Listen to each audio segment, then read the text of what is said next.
ദൈവം. നീ വിളിക്കുന്ന വിളിപ്പുറത്ത് ഒരു കുട്ടി അമ്മയെ വിളിക്കുമ്പോൾ, ഒരു അപകടത്തിൽപ്പെട്ട് വിളിക്കുമ്പോൾ, അല്ലെങ്കിൽ സാധാരണ വിളിക്കുമ്പോൾ ഓടി വരുന്ന പോലെ യാക്കോബ് കാട്ടിലായിരിക്കുന്ന സമയത്ത് ഹല്ലേലൂയ അവൻ ആരുമില്ല എന്ന് പറഞ്ഞുകൊണ്ട് അവൻ നിദ്രയിലായിരിക്കുന്ന സമയത്ത്, അവൻ ഉറങ്ങിക്കൊണ്ടിരിക്കുന്ന സമയത്ത് ദൈവം അവന് വെളിപ്പെട്ട് അവനോട് പറയാണ്, ഞാൻ നിന്നെ എന്ത് ചെയ്യും? അനുഗ്രഹിക്കും. അപ്പന്റെ ഭവനത്തിൽ നിന്ന് ഓടിപ്പോവുകയാണ്. അപ്പനില്ല, അമ്മയില്ല, അവന്റെ സങ്കടം കേൾക്കാനോ കാണുവാനോ ആരുമില്ല. അവനിപ്പോൾ എവിടെയാണ്? കാട്ടില്. എത്ര പേരുണ്ട് അവൻ്റെ കൂടെ? അവൻ തന്നെ. ഹല്ലേലൂയ. അപ്പൊ പറയണേ, ഞാൻ നിന്നോട് കൂടെ ഇരിക്കും. അത് കഴിഞ്ഞിട്ട് അവിടെ വാഗ്ദത്ത വചനം അവിടെ ധാരാളമായി കൊടുക്കുന്നുണ്ട്. ഹല്ലേലൂയ. യാക്കോബിനോട് പറഞ്ഞ കാര്യങ്ങളൊക്കെ നിങ്ങൾ ബൈബിളിൽ പോയി പഠിക്കുക. പറഞ്ഞ എന്താണെന്നറിയുമോ? ഈ സങ്കീർത്തന അല്ല, നേരത്തെ ആവർത്തന പുസ്തകം വായിച്ചില്ലേ? ആ കാര്യങ്ങൾ മുഴുവൻ അവിടെ പറയണേ, ഞാൻ നിന്നെ എന്ത് ചെയ്യും? ഞാൻ നിന്നെ അവിടേക്ക് എത്തിക്കും. നിന്റെ ആഗ്രഹിച്ച സാധനം നിന്ന് എനിക്ക് തരും. ഞാൻ തിരിച്ചു കൊണ്ടുവരും. നിന്റെ അപ്പൻ്റെ വീട്ടിൽ ഞാൻ എത്തിക്കും. അപ്പോൾ അവൻ പറയുന്നത്, ഹല്ലേലൂയ, യഹോവയുണ്ട് സത്യം, ഞാനോ അറിഞ്ഞില്ല. അവനോട് പറഞ്ഞു, നീ പോകുന്നിടത്ത് ഞാൻ ഉണ്ടായിരിക്കും. അല്ലെ? ഒന്ന് വായിച്ചേക്കേ. ദൈവം അടുത്ത് വന്ന് സംസാരിക്കുന്നു. ആ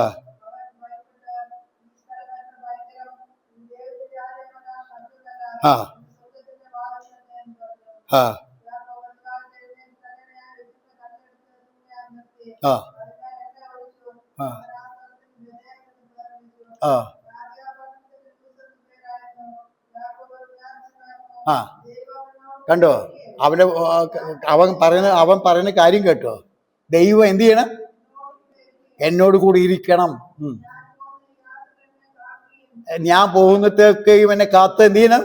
പരിപാലിക്കണം. പിന്നെ ഭക്ഷിപ്പാൻ എന്ത് ചെയ്യണം? എനിക്ക് ആഹാരം തരണം. പിന്നെ ഉടുക്കാൻ എന്ത് ചെയ്യണം? വസ്ത്രം. എൻ്റെ അപ്പന്റെ ഭവനത്തിലേക്ക് എനിക്ക് സൗഖ്യത്തോടെ എന്നെ എത്തിക്കണം. ദൈവം ആരായിരിക്കും? ഹല്ലേലൂയ. ഇതൊക്കെ എനിക്ക് ചെയ്തു തന്നാൽ യഹോവ എനിക്ക് ആരായിരിക്കും? ദൈവമായിരിക്കും. പിന്നെ ഇത് ആലയമാക്കും. നീ എനിക്ക് തരുന്ന സകലത്തിലും ഞാൻ നിനക്ക് ദശാംശം തരും. ഹല്ലേലൂയ. മനസ്സിലായോ? അനേകർ കൂവുന്നുണ്ട്, അനേകർ പറഞ്ഞുകൊണ്ടിരിക്കുന്നുണ്ട്, ദശാംശം കൊടുക്കണ്ട. ഞാൻ നിങ്ങളോട് പറയുന്നത് ദശാംശം കൊടുക്കണ്ട. ഞാനും നിങ്ങളോട് പറയുന്നത് എന്താണ്? ദശാംശം എന്തില്ല? ഹല്ലേലൂയ. നീ കൊടുക്കണ്ട. എത്ര ലഹളി അടിക്കണേന്നറിയാ? നമ്മൾ ഈ ഇതൊന്നും അറിയാതെ നടക്കുകയാണ്. വിശ്വാസികൾ ചിലവർ അറിയുന്നില്ല, ചിലവർ അറിഞ്ഞിട്ടുണ്ട്. അല്ല, അറിഞ്ഞവരും അറിയാത്തവരും അറിയേണ്ടതിന് വേണ്ടിയിട്ട് പറയുന്നതേമോ? ഒരു ദൈവദാസൻ വിളിച്ച് പറഞ്ഞില്ലേ? എന്താ പറഞ്ഞെന്നറിയോ? നിങ്ങളുടെ പിച്ചക്കാശ് എന്ത് വേണ്ട അപ്പച്ചാ, ഈ പിച്ച വിശ്വാസികളുടെ പിച്ച ദശാംശം അപ്പച്ചാ നമുക്ക് എന്ത് വേണ്ട? പറഞ്ഞ കാര്യമാണ് അദ്ദേഹം. ഒരു കൂട്ടർ പറയുന്നു, അത് അങ്ങനെ പറഞ്ഞു തെറ്റണ്. നീ പിച്ചകാശി പഠിച്ച് നടന്ന സഹോദരാ, ഞങ്ങൾ എന്തല്ല ചെയ്യുന്നത്? പിച്ചകാശല്ല വാങ്ങുന്നത്. ഞങ്ങൾ വാങ്ങുന്നത് ഞങ്ങളുടെ വിയർപ്പ്. ഞങ്ങൾ അധ്വാന ഫലം നീ തിന്നുമെന്ന് പറഞ്ഞാൽ, അധ്വാന ഫലം നമ്മൾ ഭക്ഷിക്കുമ്പോൾ അത് എന്തല്ല? പിച്ചക്കാശല്ല.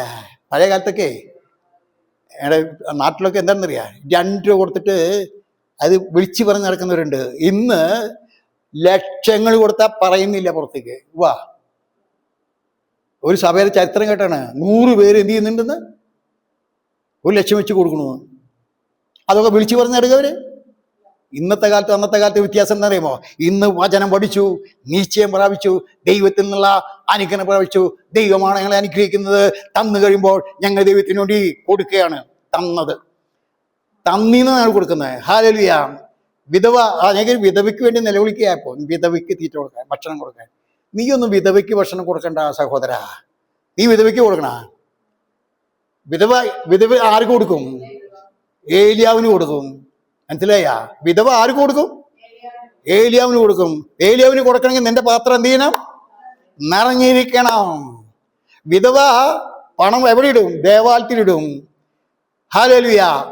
ദൈവം കൊടുത്ത പണം ദേവാലയത്തിലിടും. നീ വിധവയ്ക്ക് എന്ത് ചെയ്യണ്ട? നിലവിളിക്കണ്ട. നീ നിലവിളിക്കണ്ട വിധവയ്ക്ക് വേണ്ടി. വിധവയ്ക്ക് ഭർത്താവ് മരിക്കുമ്പോൾ ഹല്ലേലൂയ കടബാധ്യത വന്നാൽ നീ ആരോട് പറഞ്ഞാൽ മതി? ദൈവദാസനോട്, ദൈവത്തോട് പറഞ്ഞാൽ മതി. ദൈവം നിനക്ക് കടം വീട്ടുവാനും നാളെ ജീവിക്കുവാനും കാലകാലത്തോളം ജീവിക്കുവാനും നിന്റെ ആയുസ് മുഴുവൻ ജീവിക്കുവാനുള്ള പൈസ ആര് തരും? ദൈവം തരും. ഇതാണ് ക്രിസ്തീയ ജീവിതം. ഇന്ന് അനേകര് വിധവയ്ക്ക് കാശ് എടുത്തിട്ട് കൊണ്ടുകൊടുത്തിട്ട് പകുതി തിന്ന് പകുതി ഭക്ഷിച്ച് അവരെന്ത് ചെയ്യണ്? മറ്റുള്ളവർ ജ്ഞാനികളായിട്ട് വിധവയ്ക്ക് കൊടുക്കുക, ന്യായവിസ്താരം നിൽക്കും. എൻ്റെ പ്രിയപ്പെട്ട സഹോദരി സഹോദരന്മാരെ, നീ അന്ത്യകാലത്ത് ന്യായവിധിയുടെ മുമ്പിൽ നിൽക്കേണ്ടവരല്ല. മനസ്സിലായ? വെള്ള സിംഹാസനത്തിന്റെ മുൻപിൽ വിശ്വാസി ദൈവമക്കൾ, അവന്റെ കാന്ത, അവന്റെ പ്രിയമക്കൾ എന്ത് ചെയ്യില്ല? ഏത് ന്യായവിധിയുടെ മുമ്പിലേ? വെള്ള സിംഹാസന മുമ്പിൽ നീയും ഞാൻ നിൽക്കേണ്ടതല്ല. അവരേതാണെന്നറിയോ? ഇസ്രായേൽ, പഴയ നിയമവിശ്വാസികൾ, വീണ്ടെടുക്കപ്പെട്ട രക്തത്താൽ വീണ്ടെടുക്കപ്പെട്ട നമ്മളല്ല. നമുക്ക് ഒരു കാര്യം നിങ്ങൾ അറിഞ്ഞിരിക്കണം, വ്യക്തമായി മനസ്സിലാക്കണം. ഉപദേശം അറിയാത്തവനും വചനം പഠിക്കാത്തവനും പലതും വിളിച്ചു പറയുമ്പോൾ നമ്മുടെ ഉള്ളിൽ ഒരു കാര്യം ഉണ്ടായിരിക്കണം. കർത്താവ് താൻ ഗംഭീരനാഥത്തോടെ പ്രധാന ശബ്ദത്തോടെ ദൈവത്തിന്റെ കാലത്തോടെ സ്വർഗത്തിൽ നിന്ന് ഇറങ്ങി വരുമ്പോൾ ക്രിസ്തുവിൽ മരിച്ചവർ മുൻപേ ഉയർത്തെഴുന്നേറ്റ് ഹല്ലേലൂയ അവനോടുകൂടെ 7 സംവത്സരം മധ്യാകാശത്തിൽ, അതിനുശേഷം 1000 സംവത്സരം ഈ ഭൂമിയിൽ ആരോടുകൂടെ? സിംഹാസനത്തിൽ ഇരുന്നു കൊണ്ട് ദൈവത്തോടുകൂടെ ഈ ഭൂമിയെ ന്യായവിധിക്കുവാൻ, ഇസ്രായേലിനെ ന്യായവിധിക്കുവാൻ. അതിനുശേഷം മണവാട്ടി ആയ മണവാളിനോടുകൂടെ വന്ന് വെള്ള സിംഹാസനത്തില് നാം അവനോടുകൂടി ഇരിക്കും. ഹല്ലേലൂയ. അതാണ് നമുക്ക് തന്നിരിക്കുന്ന പദവി. ഹല്ലേലൂയ. ആ പദവി മനസ്സിലാക്കാതെ ഞാനും പ്രാസിംഗനാ, ഞാനും പാസ്റ്ററാ, എനിക്കും കിട്ടും. എന്ത് കിട്ടും? ചുമ്മാ ഓരോന്ന് വിളിച്ചു പറഞ്ഞ് നടക്കുന്നവരെ പ്രസംഗം കട്ട് ചെയ്യുവാൻ, നിരോധിക്കുവാൻ വലിയ പാസ്റ്റർമാർ, അറിവുള്ള പാസ്റ്റർമാർ രംഗത്ത് വരേണ്ടത് ഈ കാലഘട്ടത്തില് ആവശ്യമാണ്. അവർക്ക് കവലയിൽ നിന്ന് പ്രസംഗിക്കട്ടെ. അറിവില്ലാത്തവനെ എവിടെ പ്രസംഗിക്കട്ടെ? കവലയിൽ നിന്ന് പ്രസംഗിക്കട്ടെ. അറിവുള്ളവരാണ് പെന്തക്കോസ്തിൽ നിൽക്കേണ്ടത്. അറിവുള്ളവരാണ് ദൈവത്തെ സേവിക്കേണ്ടത്. അറിവുള്ളവരാണ് ദൈവത്തിന് കൊടുക്കേണ്ടത്. അറിവുള്ളവരാണ്. ഹല്ലേലൂയ. നിങ്ങൾ കൊടുക്കുന്ന പിച്ചക്കാശാണോ? അതെ. ഹല്ലേലൂയ. ഇന്നൊക്കെ പെന്തക്കോസ് എന്ന് പറഞ്ഞാൽ ലക്ഷങ്ങൾ വാങ്ങിച്ചുകൊണ്ടിരിക്കുന്ന പാസ്റ്റർമാരുണ്ട്. അതൊന്നും പിച്ചക്കാശല്ല. അവരവർക്ക് വേണ്ടി പ്രാർത്ഥിച്ചു, മുട്ടുമേ നിന്നു, ദൈവം ഹല്ലേലൂയ അവർക്ക് കൊടുത്തു. അവർ പറയാണ്, യാക്കോബ് പറഞ്ഞമാരെ, എനിക്ക് തന്നതില് 9 ഞാൻ എടുക്കും, 1 ആർക്ക് കൊടുക്കും? ദൈവത്തിന് ഞാൻ കൊടുക്കും. അങ്ങനെ തീരുമാനം എടുക്കുന്ന ലക്ഷം വിശ്വാസികൾ ഹല്ലേലൂയ ഈ ലോകത്തിലുണ്ട്. അവർ ദൈവത്തിന് വേണ്ടി കൊടുക്കുന്നു, അവർ ദൈവത്തിൽ നിന്ന് വാങ്ങുന്നു, അവർ അനുഗ്രഹം പ്രാപിക്കുന്നു. അവരുടെ തലമുറ എന്ത് ചെയ്യുന്നറിയാമോ? അനുഗ്രഹം പ്രാപിക്കുന്നതായി നമുക്ക് കാണുവാൻ കഴിയും. ബൈബിളിൽ എന്തില്ല? കൊടുക്കണമെന്നുണ്ടാ? കൊടുക്കൊന്നും വേണ്ട. നിനക്ക് ദൈവം തന്നാൽ എന്ത് ചെയ്യേ? തീരുമാനം എടുത്താൽ എന്ത് ചെയ്യേ? ഹല്ലേലൂയ. അങ്ങനെയാണെങ്കിൽ മാത്രം കൊടുക്കുക. ഇല്ല എങ്കിൽ എന്ത് ചെയ്യണ്ട? നാം ആരും കൊടുക്കേണ്ടതില്ല. ഹല്ലേലൂയ. കൊടുത്തു തുടങ്ങുമ്പോഴുണ്ടല്ലോ, ഇപ്പൊ ഞാനൊക്കെ കൊടുത്തു തുടങ്ങിയപ്പോഴുണ്ടല്ലോ, ഹല്ലേലൂയ ദൈവം എനിക്കും ധാരാളമായി തന്ന് ഞാൻ ഹല്ലേലൂയ ദശാംശം എന്ന് പറയുന്നതിൽ കൂടുതൽ കൊടുക്കുവാൻ, ഓഹരി പോലെ കൊടുക്കുവാൻ ദൈവം എൻ്റെ കൈകൾക്ക്, ഞങ്ങളുടെ കൈകൾക്ക് എന്ത് ബലം വരുന്നതായി നമുക്ക് കാണുവാൻ കഴിയും. ഹല്ലേലൂയ. ഇവിടെ പറയാണ് യാക്കോബ് തീരുമാനമെടുക്കുന്നത് എന്താണെന്ന് അറിയുമോ? എനിക്ക് തന്നാൽ അത് മതി. മനസ്സിലായി? നിങ്ങൾക്ക് തന്നാൽ അത് മതി. നിങ്ങളുടെ കയ്യിൽ നിന്ന്, നിങ്ങളുടെ പോക്കറ്റിൽ നിന്ന്, നിങ്ങളുടെ ഇതിൽ നിന്ന് എന്ത് ചെയ്യണ്ട? നിങ്ങളൊന്നും ദൈവത്തിന് വേണ്ട. ദൈവത്തിന് കടക്കാരനല്ല, ദൈവത്തിന് ഭക്ഷണത്തിന് ക്ഷാമമില്ല, ദൈവത്തിന് വേറെ ഒന്നുമില്ല. അവൻ പറയുന്നത് ഈ ലോകത്തിന്റെ മുഴുവനും എൻ്റെതാണ്. എനിക്ക് വിശന്നാൽ ഞാൻ നിന്നോട് ചോദിക്കയില്ല, എനിക്ക് ദാഹിച്ചാൽ നിന്നോട് ഞാൻ പറയുമില്ല. ഹല്ലേലൂയ. നീ ദൈവത്തിനെ മാനിക്കുന്നുവെങ്കിൽ, സ്നേഹിക്കുന്നുവെങ്കിൽ, കൊടുക്കുന്നുവെങ്കിൽ അതനുസരിച്ച് നിന്നെ അനുഗ്രഹിക്കുന്ന നമുക്ക് കാണുവാൻ കഴിയും. ഹല്ലേലൂയ. ഇന്ന് പൽക്കാലം ഇവിടെ എൻ്റെ വിഷയം എന്താണെന്നറിയുമോ? നീ പോകുന്നിടത്ത് നിന്നോട് കൂടെ, നീ ആയിരിക്കുന്നിടത്ത് നിന്നോട്, നിനക്ക് സകലം തരുവാൻ, നിന്റെ അപ്പന്റെ വീട്ടിലേക്ക് എത്തിക്കുവാൻ ഹല്ലേലൂയ സർവ്വജ്ഞനായ ദൈവമുണ്ട്. അവന്റെ കീഴിലാണ് നാം ആയിരിക്കുന്നത്. അതിൻ്റെ ഉള്ളിൽ ഹല്ലേലൂയ ഒരു പെറുപ്പിന്റെയോ ആവശ്യമില്ല, ഒന്നിനെയും നാം അവഗണിക്കേണ്ട കാര്യമില്ല. ഹല്ലേലൂയ. നമ്മെ ദൈവം അനുഗ്രഹിച്ചെങ്കിൽ അനുഗ്രഹപ്രകാരം ആ അനുഗ്രഹത്തിൽ നിലനിൽക്കുക, അനുഗ്രഹപ്രകാരം നാം നടക്കുക, നിത്യതയെക്കുറിച്ച് വെളിപ്പാട് പ്രാപിക്കുക, നിത്യനായ ദൈവത്തെക്കുറിച്ച് പരിജ്ഞാനം പ്രാപിക്കുക, നാം എവിടെ എത്തിച്ചേരുമെന്നുള്ള അറിവ് പ്രാപിക്കുക. എന്നിട്ട് നാം യാത്ര ചെയ്യുക. വലിയവനായ ദൈവം തന്നെ അവിടെ എത്തിക്കും. യാക്കോബിനെ ഭവനത്തിൽ എത്തിച്ച ആരാണെന്നറിയാമോ? ലാബാൻ വന്നില്ലേ കൊല്ലാൻ? ഹല്ലേലൂയ. അവന്റെ പ്രയത്നമല്ലൊക്കെ ഭക്ഷിച്ചില്ലേ അവര്? എന്നാൽ അധ്വാന ഫലം നിന്നെ കൊണ്ട് തന്നെ ഭക്ഷിപ്പിക്കുന്ന ദൈവമാണ് നമ്മുടെ ദൈവം. നിന്റെ അവകാശം എനിക്ക് തന്നെ തരുന്ന ദൈവമാണ് നിന്റെ ദൈവം. നിന്റെ വീട്ടിലെ എത്തിക്കുന്ന ദൈവമാണ്. നിന്റെ തലമുറയെയും അനുഗ്രഹിക്കുന്ന ദൈവമാണ്. യാക്കോബിനെ ഒരു പെൺകുട്ടിയടക്കം 13 മക്കളുണ്ടെങ്കിലും 12 ഗോത്രമായി ദൈവം അനുഗ്രഹിച്ചാൽ കാണാൻ കഴിയും. എന്തുകൊണ്ട്? ദൈവസന്നിധിയിൽ അവൻ എടുത്ത തീരുമാനത്തിൽ ഉറച്ചു നിന്നു. ആ ദൈവം അവനെ അനുഗ്രഹിച്ചു. 12 ഗോത്രം ഇന്ന് എന്ത് ചെയ്യാണ്? ഹല്ലേലൂയ. ഇസ്രായേല് പുകഞ്ഞുകൊണ്ടിരിക്കുകയാണ് കേട്ടോ. ഒരു ഭാഗത്ത് ഇസ്രായേൽ എന്ത് ചെയ്തുകൊണ്ടിരിക്കുക? ബോംബുകൾ ഇങ്ങനെ ഇട്ടിട്ട് അങ്ങനെ തകർന്നുകൊണ്ടിരിക്കുക. അവര് ഹല്ലേലൂയ മറുഭാഗത്തും കൊണ്ടിട്ട് എന്ത് ചെയ്തിരുന്നു? ബോംബുകൾ. ആയിരക്കണക്കിന് ജനം മരിച്ചുകൊണ്ടേയിരിക്കുന്നു. കോടികളുടെ നഷ്ടം സംഭവിച്ചുകൊണ്ടിരിക്കുന്നു. എന്തുകൊണ്ട്? ഹല്ലേലൂയ അവരൽപ്പം ഒന്ന് പിന്മാറിപ്പോയി. നീ നിന്റെ ജീവിതത്തെ എന്ത് ചെയ്യരുത്? പിന്മാറിപ്പോകരുത്. ദൈവം നമുക്ക് സകലം തരുവാൻ പ്രാപ്തനാണെന്ന് ഇന്ന് പൽക്കാലം അറിഞ്ഞിരിക്കുക. ഹല്ലേലൂയ. അവിടെ നമുക്ക് സങ്കീർത്തനം 78 23 വാക്യം വായിക്കാം. ഞാൻ നിങ്ങളോട് പറഞ്ഞത്, യഹോവ പറഞ്ഞു, മോശ മുഖാന്തരം പറയാണ്, ഞാൻ നിന്നോട് കൂടി ഇരിക്കും, നീ ഭ്രമിക്കരുത്, പേടിക്കരുത്, നിനക്ക് ആവശ്യങ്ങൾ തരും, നിന്റെ വീട്ടിൽ ഞാൻ എത്തിക്കുമെന്ന് പറഞ്ഞ് ധൈര്യപ്പെടുത്തിയ ദൈവം യാക്കോബിന് കൂടെ ഇരുന്നതായി നമുക്ക് കാണുവാൻ കഴിയും. യാക്കോബിനെ ഭവനത്തിൽ എത്തിച്ചതായി നമുക്ക് കാണുവാൻ കഴിയും. ദാവീദ് യാക്കോബിനെ അനുഗ്രഹിച്ചാൽ നമുക്ക് കഴിയും. യാക്കോബിനെ 12 ഗോത്രമായി മാറ്റിയത് നമുക്ക് കഴിയും. അപ്പൊ ആരാണ് നമ്മെ അനുഗ്രഹിക്കുന്നത്? ദൈവം. ആരാണ് നമുക്ക് തരുന്നത്? ദൈവം. ആയുസ്, ആരോഗ്യം, ശക്തി, ബലം, ബുദ്ധി, ജ്ഞാനം എല്ലാം തരുവാൻ കഴിവുള്ള ദൈവമാണ് നമ്മുടെ ദൈവമെന്ന് ഇന്ന് വൽക്കാലം അറിഞ്ഞിരിക്കുക. ഒന്നിനും കുറവില്ലാത്തവ തരും. നമുക്ക് 2-3 വാക്യം പെട്ടെന്ന് വായിക്കണം. സങ്കീർത്തനം 78 23. നമുക്കൊന്ന് നിർത്തി വായിക്കാം. അവൻ ആരോട് കൽപ്പിക്കുന്നു? അവൻ മീതെ മേഘങ്ങളോട് കൽപ്പിക്കുന്നു. ആകാശത്തിന്റെ വാതിൽ നീന്നു തുറക്കുന്നു. അവക്ക് തിന്മാൻ മന്ന വർഷിപ്പിച്ചു. സ്വർഗീയ ധ്യാനം അവർക്ക് എന്ത് ചെയ്തു? കൊടുത്തു. മനുഷ്യൻ എന്ത് ചെയ്യുന്നറിയാമോ? ശക്തന്മാരുടെ എന്ന് പറഞ്ഞാൽ ഹല്ലേലൂയ ശക്തിയേറിയ ദൂതന്മാരുടെ ഭക്ഷണം ഈ മരുഭൂമിയുള്ള ഇസ്രായേലി ദൈവം എന്ത് ചെയ്തു? കൊടുത്ത് അവരെ പോറ്റി പുലർത്തിയ ദൈവമാണ്.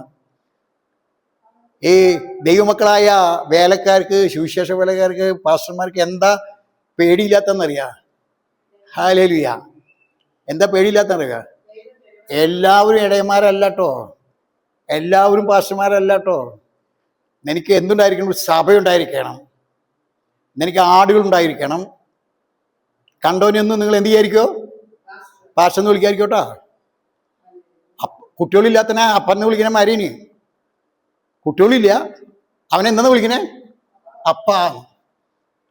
അവൻ മനസ്സിലാക്കണം, ഇവരെന്നെ കളിയാക്കുകയാണെന്ന്.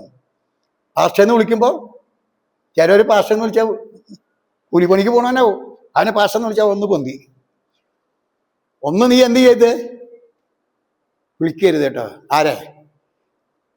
പാസ്റ്റർ ആണെങ്കിൽ ഇടയുന്ന പേരിട്ടാ. പാസ്റ്റർ അതിൻ്റെ ഫുൾ നെയിം എന്നറിയാമോ? അപ്പോസ്തലന്മാരായും ഇടയന്മാരായും ശിവശേഷകന്മാരായും പ്രവാചകന്മാരായും ദൈവം തിരഞ്ഞെടുത്തിട്ടുണ്ട്. അതിൽ വൃന്ദമാണ് ഒരു ശുശ്രൂഷകരാണ് ആര്? പാസ്റ്റർ. പാസ്റ്റർ എന്ന് പറഞ്ഞാൽ എന്താ അർത്ഥം എന്നറിയാ? ഇടയൻ. ഇടയൻ എന്ന് പറഞ്ഞാൽ എന്താ അർത്ഥം എന്നറിയാ? ആടുകൾ ഉണ്ടായിരിക്കണം. ആടുകളില്ലാത്തവരാരല്ല? എന്നിട്ട് കള്ളു കുടിക്കുന്നവനും പാസ്റ്റർ, കുടിക്കാത്തവനും പാസ്റ്റർ, കല്യാണ സദ്യക്ക് വന്നവരൊക്കെ പാസ്റ്റർ. എനിക്ക് എത്ര പാസ്റ്റർ ഉണ്ട്? നീ ആരെ കീഴിലാണ്? ബ്രദറിന് എത്ര പാസ്റ്റർ ഉണ്ട്? ബ്രദർ കാണുന്നവരൊക്കെ പാസ്റ്ററാണോ? നീ ഏത് സഭയിൽ നിൽക്കുന്നു? ആരാണ് എനിക്ക് പോഷക ആഹാരം തരുന്നത്? വചന ശുശ്രൂഷ ആരാ തരുന്നത്? ആരാ നിന്നെ അനുഗ്രഹിക്കണേ? ആരിൽ കൂടെ നീ അനുഗ്രഹം പ്രാപിക്കണേ? ദൈവത്തിൽ നിന്ന് വാങ്ങിത്തരുന്ന ആ ആ ഒരു ഇടയനാണ് നിന്റെ പാസ്റ്റർ. നാട്ടുകാരെന്ത് ചെയ്യണ്ട? എല്ലാവരും നാണക്കേട് വളർത്തിക്കൊണ്ടിരിക്കുക ഈ കാലഘട്ടത്തില്. കാണുന്നവരൊക്കെ പാസ്റ്റർ ഒന്നവന് കളിയാക്കണ്. പാസ്റ്റർ, ബ്രദർ പാസ്റ്ററാണോ? നമുക്കൊരു അറിവുണ്ടായിരിക്കും. ഞാൻ ആരല്ല. എന്നാ സഭ വന്നാലോ? സഭ വന്നാൽ ആരാണ്? ആടുകളുണ്ടായ ആരാണ്? ദശാംശം വാങ്ങി ഭക്ഷിക്കുമ്പോൾ ആരാണ്? നീ അവർക്ക് വേണ്ടി പ്രാർത്ഥിക്കുമ്പോൾ ആരാണ്? നീ അവർക്ക് വേണ്ടി ദൈവത്തിന് വേണ്ടി ഇടിവിൽ നിൽക്കുമ്പോൾ നേരെ ആരാണ്? പാസ്റ്റർ. അവരാണ് പാസ്റ്റർ. 60 വയസ്സുവരെ ജോലി ചെയ്ത് അവിടെ പിടിച്ച് തള്ളി സമയത്ത് നീ പുസ്തകം എടുത്തിട്ട് ഇത് നടന്നിട്ട് ദശാംശം വാങ്ങി നീ എൻ്റെ ഭക്ഷിക്കരുത് കേട്ടോ. അർത്ഥമായി നിങ്ങൾക്ക്? 60 വയസ്സ് ചെയ്യുമ്പോൾ റിട്ടയർഡായി, മിലിറ്ററി ആയാലും ജോലി ആയാലും. അപ്പോൾ ഞാൻ ഈ പുസ്തകം എടുത്ത് കക്ഷത്തി വെച്ചു, ഞാനൊരു പാസ്റ്റർ. അതല്ല ക്രിസ്ത്യ ജീവിതം. നിന്റെ യൗവനകാലത്ത് നീ സൃഷ്ടാവിനെ ഓർത്ത് നിന്റെ ജോലി രാജിവെച്ച് വരുമാനത്തെ മാറ്റിവെച്ച് വിശ്വാസത്തോടെ ദൈവസേവ ചെയ്ത് ആ സഭയിൽ നിനക്കൊരു സഭയുണ്ടെങ്കിൽ, ആടുകളുണ്ടെങ്കിൽ അവരാണ് ആരെ? ഇടയൻ, പാസ്റ്റർ. വ്യക്തമായി മനസ്സിലാക്കിയിട്ട് മുന്നോട്ട് പോവുക. ഹല്ലേലൂയ. ഞാൻ പറയുന്നതെന്നറിയാമോ? നമ്മൾ ബഹുമാനപ്പെട്ട പ്രായമുള്ള പാസ്റ്റർമാരൊക്കെ നിങ്ങൾ വിളിച്ചോ, അത് തെറ്റില്ല. എന്നാൽ അവർക്ക് എന്തുണ്ടെന്ന് അറിയണം. ആടുകളുണ്ടോ? സഭയുണ്ടോ? അവർ ഇടയനാണോ? അവർ അപ്പോസ്തലനാണോ? അവർ പുരോഹിതനാണോ? അവർ സേവ ചെയ്യുന്നവരാണോ? അത് ഉപജീവനം വ്രതം നടക്കുന്ന ലേവ്യനാണോ? സ്ഥലം കിട്ടുന്നിടത്ത് പോയി താമസിച്ച ഒരു ലേവ്യനെ കുറിച്ച് ബൈബിൾ പറയണ്ടേ? അവൻ ആരായി തീർന്നത്? ജനത്തെ മുഴുവനും നരകത്തിലേക്ക് ശിക്ഷാവലിക്ക് കൊണ്ട് തള്ളിച്ചു. ലേവ്യൻ തരം കിട്ടുന്നത് താമസിക്കണം. എന്നിട്ട് അവൻ ഗ്രഹബിംബങ്ങൾ ഉണ്ടാക്കിയിട്ട് എന്ത് ചെയ്തു? അതുപോലെ ചില ജീവിതങ്ങൾ, ഹല്ലേലൂയ, ചില കുടുംബത്തെ തകർത്ത് കളയുവാൻ നടക്കുന്നുണ്ട്. അത് നമ്മൾ ഘനമായി വിചാരിച്ച് ചിന്തിച്ച്, ഹല്ലേലൂയ, യോഗ്യത ഉണ്ടോ എന്ന് നോക്കി. ഞാൻ സാധാരണ പറയില്ലേ, കർത്തൃമേശ കഴിക്കുമ്പോൾ ആ തരുന്ന വ്യക്തി യോഗ്യനാണോ എന്ന് നീ നോക്കണം. നിന്റെ കൂടെ കഴിക്കുന്നവർ യോഗ്യനാണോ എന്ന് നീ അറിയണം. നീ കഴിക്കുമ്പോൾ നീ യോഗ്യനാണോ എന്ന് കഴിക്കുമ്പോൾ നീ അറിയണം. 4-ാമത്തെ കാര്യം ഞാൻ പറഞ്ഞത്, ഇത് ആരെ കഴിക്കുന്നു? യേശുക്രിസ്തുവിന്റെ രക്തമാണ്, യേശുക്രിസ്തുവിന്റെ മാംസമാണ് എന്ന് നീ അറിഞ്ഞു കഴിച്ചാൽ അത് നിന്റെ ജീവിതത്തിൽ എന്തായി തീരും? അനുഗ്രഹമായി തീരും. അതുകൊണ്ട് നീ, ഞാൻ സാധാരണ പറയുന്ന പോലെ, പാലസ് ഗ്രൗണ്ടിൽ വെച്ച് നീ എന്ത് ചെയ്യരുത്? കഴിക്കരുത് കേട്ടോ. റോഡിന്റെ വക്കത്ത് വെച്ച് കിട്ടിയാൽ നീ എന്ത് ചെയ്യരുത്? കഴിക്കരുത് കേട്ടാ. എൻ്റെ ഒരു പ്രസംഗ വിഷയം കഴിക്കുന്നുണ്ട്. നീ ഓർമ്മയില്ലാത്ത നേരത്ത് കഴിക്കേണ്ട അല്ലാട്ടാ. ബുദ്ധിബോധം നഷ്ടപ്പെട്ട സമയത്ത് നിന്റെ നാമ കൊണ്ട് ചരണ്ടതല്ലാന്ന് ഈ കർത്തൃമേശ. ഈ കർത്തൃമേശ എപ്പോൾ കഴിക്കണം? സുബോധമുള്ളപ്പോൾ, ജ്ഞാനമുള്ളപ്പോൾ, ദൈവത്തെക്കുറിച്ച് പരിജ്ഞാനമുള്ളപ്പോൾ, ഹല്ലേലൂയ, നീ ഒരു ദൈവ മനുഷ്യനായി ജീവിക്കുമ്പോൾ, കുറ്റമറ്റ മനസ്സാക്ഷിയുള്ളപ്പോൾ, ഹല്ലേലൂയ, ദൈവം നിന്റെ പാപം ക്ഷമിച്ചു എന്ന് നീ അറിവുണ്ടെങ്കിൽ, വചനത്താൽ ശുദ്ധീകരണം പ്രാപിച്ച്, പ്രാർത്ഥനയാൽ ശുദ്ധീകരണം പ്രാപിച്ച്, യേശുക്രിസ്തുവിന്റെ രക്തത്താൽ ശുദ്ധീകരണം പ്രാപിച്ച്, ഹല്ലേലൂയ, ബാലശിക്ഷയ്ക്ക് കീഴ്പ്പെട്ട് നീ ജീവിച്ച് നീ നന്നായി നടക്കുന്നുവെങ്കിൽ മാത്രമേ ഹോളിക്കമ്മ്യൂണിയൻ നീ കഴിക്കുവാൻ കഴിയുള്ളൂ. അല്ലെങ്കിൽ നീ അത് ശാപഗ്രസ്തരായി തീരും. എന്നെ ഭക്ഷിക്കുന്നവൻ മൂലം ജീവിക്കും, എന്നെ ഭക്ഷിക്കുന്നതിന്റെ ഉള്ളിൽ ജീവനുണ്ട്, അവസാന ദിവസം ഞാൻ അവനെ ഉയർപ്പിക്കും. അയോഗ്യമായി തിന്നുകയോ ഇത് പാനപാത്രം കുടിക്കുകയോ ചെയ്താൽ നീ ആരായി മാറും? രോഗിയായി തീരും, ബലഹീനനായി തീരും, നിദ്ര പ്രാപിക്കും. അങ്ങനെ ഇവിടെ 2 കൂട്ടരെ നമുക്ക് കാണുവാൻ കഴിയും. നാം ഏത് വിഭാഗത്തിൽ പെടുന്നു എന്ന് നമുക്ക് അറിഞ്ഞ് ജീവിക്കണമെന്ന് ഞാൻ ഇന്ന് വലിക്കാലം നിങ്ങളോട് പറയുന്നു. മനുഷ്യന്മാരുടെ അപ്പം ശക്തന്മാരുടെ ഭക്ഷണം അവരെന്ത് ചെയ്തു? അവർ ഭക്ഷിച്ചു. അവർക്ക് തൃപ്തി ഒരുപാട് അവൻ ആഹാരം കൊടുത്തു. 26-ാം വാക്യം, 26.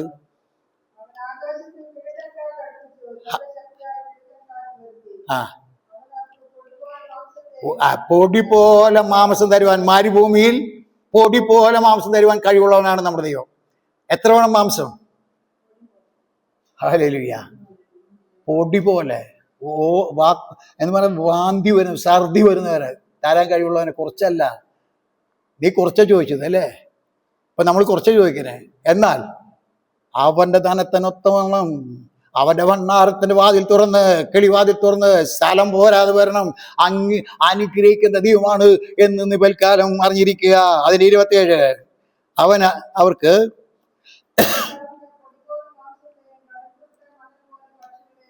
ആ 29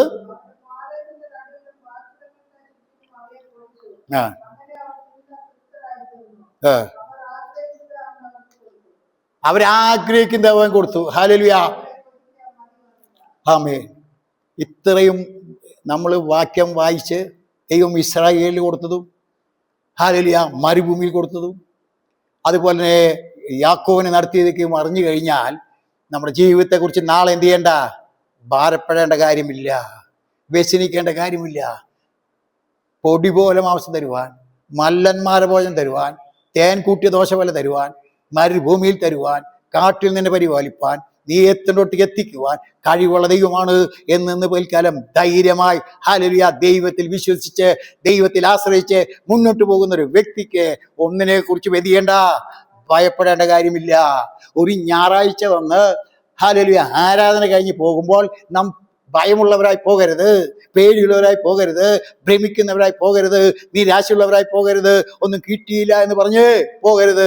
ദൈവം നമുക്കെല്ലാം ദാനമായി തരുന്ന ദൈവമാണ്, നമ്മെ അനുഗ്രഹിക്കുന്ന ദൈവമാണ്. അപ്പോൾ തന്നെ എന്ത് ചെയ്യണമെന്നറിയാമോ? നീ എടുക്കുന്ന തീരുമാനത്തിൽ നീ ഉറച്ചു നിൽക്കണം. ഞാൻ ദൈവത്തെ സേവിക്കും. യോശുവ പറഞ്ഞില്ലേ, ഞാനും എൻ്റെ കുടുംബമോ ഞങ്ങൾ യഹോവയെ സേവിക്കും. നമ്മുടെ സേവ ആരാണെന്ന് ഉറപ്പ് വരുത്തുക. നാം സേവിക്കുന്നത് ആരെയാണെന്ന് ഉറപ്പ് വരുത്തുക. സേവിച്ചാൽ എന്താണ് എനിക്ക് ലഭിക്കുന്നതെന്ന് ഉറപ്പ് വരുത്തുക. അങ്ങനെ നാം ജീവിക്കുന്നെങ്കിൽ നമ്മുടെ ജീവിതം ധന്യമായി തീരും. ദൈവം നമ്മെ അനുഗ്രഹിക്കട്ടെ. ഈ ഹല്ലേലൂയ ഈ ദൈവം തന്ന വചനങ്ങൾക്ക് ഞാൻ വിരാമം ഇടുന്നു. ദൈവം നമ്മളെ അനുഗ്രഹിക്കട്ടെ. ഹല്ലേലൂയ എല്ലാ നിലയിലും അനുഗ്രഹിക്കുന്ന ദൈവമാണ് ഇന്ന്